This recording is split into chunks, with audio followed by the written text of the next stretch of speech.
never the choice. To make a sacrifice, conquer a flaw, save a friend, spare an enemy. What's the real difference between a hero and a villain? It's one phrase. Watch till the end to find out.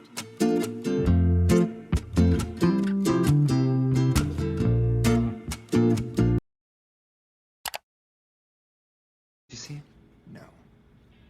You look like an avocado. Had sex with an older, more disgusting avocado. Yeah. Not gently, like it was hate fucking. They were... No. You look like an avocado. Had sex with an older, more disgusting avocado. Look like an avocado had sex with.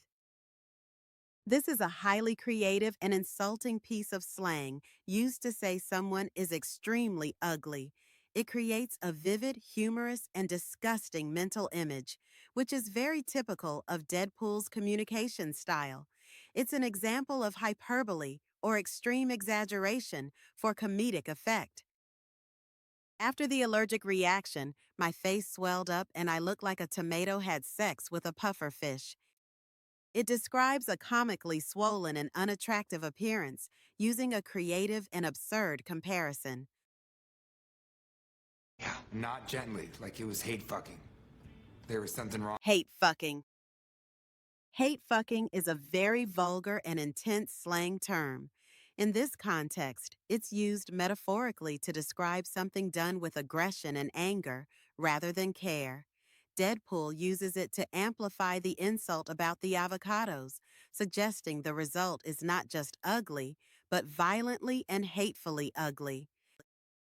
He wasn't just typing, he was hate-fucking the keyboard, slamming the keys with every word. This shows the term used metaphorically to describe performing an action with extreme frustration and force.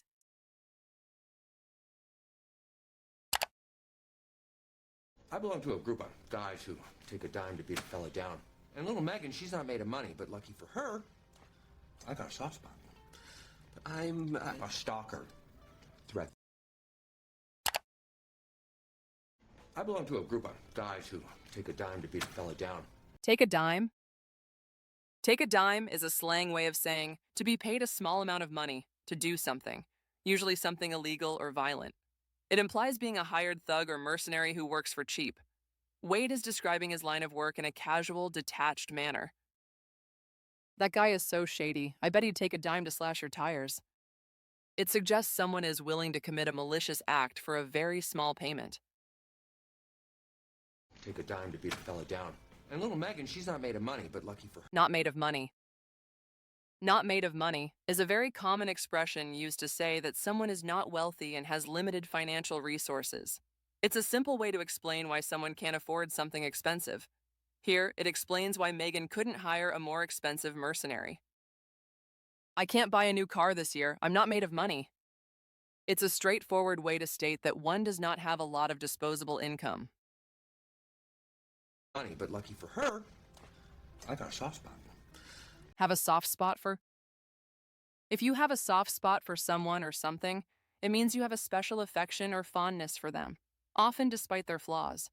Wade is saying he feels sympathy for Megan's situation, which is why he took her case even though she couldn't pay much.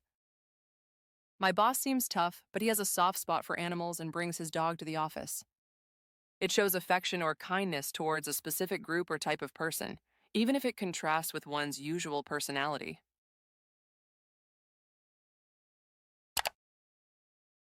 On everything. Looks are everything. You ever heard David Beckham speak? It's like he mouth sexed a can of helium. Think Ryan Reynolds got this far on his superior acting method? Looks are everything. You ever heard David Beckham speak? It's like he... David Beckham. This is a cultural reference to David Beckham, a globally famous English former professional soccer player. He is known as much for his celebrity status and good looks as for his athletic skill. The joke here relies on the stereotype that his speaking voice doesn't match his handsome appearance. She has posters of David Beckham all over her room. She's been a huge fan since his Manchester United days. It shows how his name is used to refer to a specific, widely recognized celebrity figure. Beckham speak? It's like he mouth-sexed a can of helium. Think Ryan Reynolds got Mouth sexed a can of helium. This is another piece of creative, vulgar slang, similar to the avocado insult. Mouth sexed is a cruder way of saying oral sex, and helium is known for making one's voice high-pitched.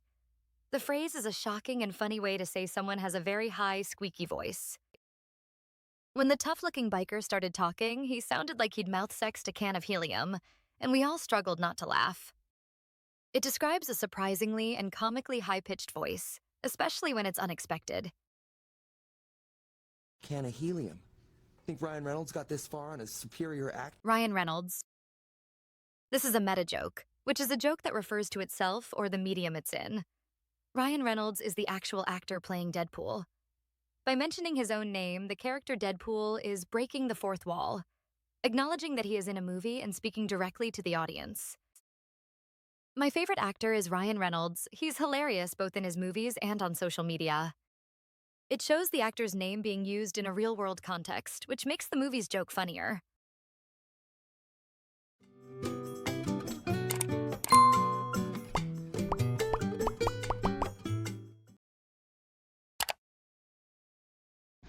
Well, your crazy matches my crazy. Big time. And, we're like two jigsaw pieces, you know, the weird curvy edges. You put them together and you can see the picture on top. Well, your crazy matches my crazy. Big time. Your crazy matches my crazy. This is a colloquial expression meaning that two people are compatible because they share similar eccentricities or flaws. Instead of seeing their craziness as a negative, they see it as a point of connection. Big time is an adverb used to add strong emphasis, meaning extremely or very much. We both love singing loudly in the car and wearing weird hats. Her crazy definitely matches my crazy. It describes a perfect compatibility based on shared unusual habits or personalities. And, we're like two jigsaw pieces, you know, the weird. Like two jigsaw pieces. This is a simile used to describe two things, in this case, people, that fit together perfectly. Wade is saying that their unique and weird curvy edges complement each other, and when they are together, they form a complete and beautiful picture. It's a very romantic sentiment. The way their skills complemented each other at work, they were like two jigsaw pieces creating a perfect team. It means that two elements, when combined, create a perfect and harmonious whole.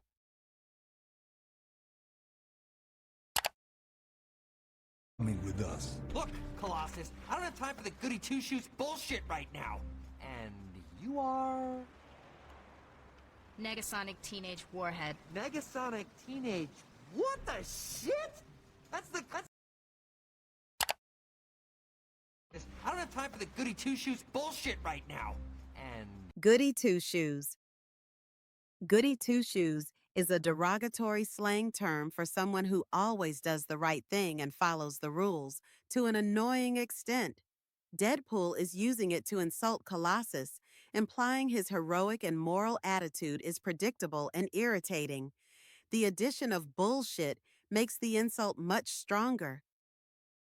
She's such a goody two-shoes.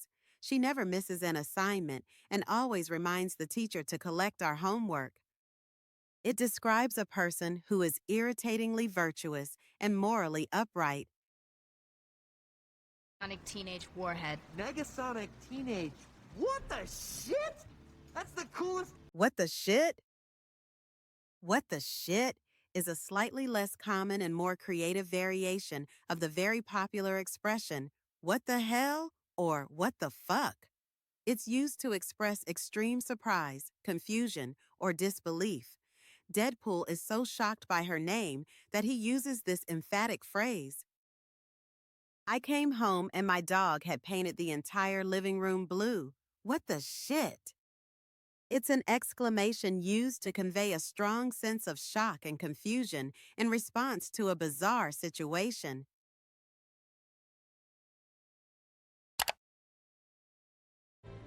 Moments when you're offered a choice. To make a sacrifice, conquer a flaw, save a friend, spare an enemy. In these moments, Offer the choice. To make a sacrifice, conquer a flaw, save a... Make a sacrifice, conquer a flaw. These are strong collocations. Make a sacrifice means to give up something you value for a more important cause. Conquer a flaw means to overcome a personal weakness. Both phrases are powerful ways to describe key actions in becoming a better person or a hero. He had to make a sacrifice and sell his car to pay for his sister's education. This demonstrates giving up a valued possession for a noble reason. After years of practice, she was finally able to conquer her flaw of procrastinating on important projects. It shows someone successfully overcoming a negative personal trait. Spare an enemy. Spare an enemy is a classic heroic collocation. It means choosing not to kill or harm an opponent who is defeated. This act of mercy is often seen as a defining characteristic of a true hero, distinguishing them from villains who would seek revenge. Colossus uses it to define what being a hero is about. Spare an enemy is a classic heroic collocation. It means choosing not to kill or harm an opponent who is defeated. This act of mercy is often seen as a defining characteristic of a true hero, distinguishing them from villains who would seek revenge. Colossus uses it to define what being a hero is about. Even though the villain was responsible for so much pain, the hero chose to spare his enemy and hand him over to the authorities. It describes the ultimate act of mercy, where one chooses not to enact vengeance on a defeated foe.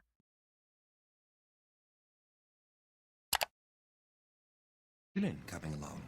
IKEA doesn't assemble itself, you know. You're telling me. I don't mind the Cunin. It's an improvement on the Herdal. Please. Anything's an improvement over the Herdal. I'd have taken an Emnus or a Trestle over the Herdal. Coming along. IKEA doesn't assemble itself, you know. IKEA, Cullen, Hurdle. IKEA is a world-famous Swedish company that sells ready-to-assemble furniture. Cullen, Herdal, Hemnes, and Trisel are all names of actual IKEA product lines. The humor comes from these two tough characters casually discussing the merits of specific, mundane furniture items as if they were serious topics. We spent all Saturday trying to assemble a new bookshelf from IKEA. It describes the common, often frustrating experience of building furniture from the popular brand. Doesn't assemble itself, you know. You're telling me. I don't mind the Cunin. Hope you learned something cool today with English by Movie. Hit like, subscribe for more, and let's chat in the comments. Don't miss what's coming next. Bye for now.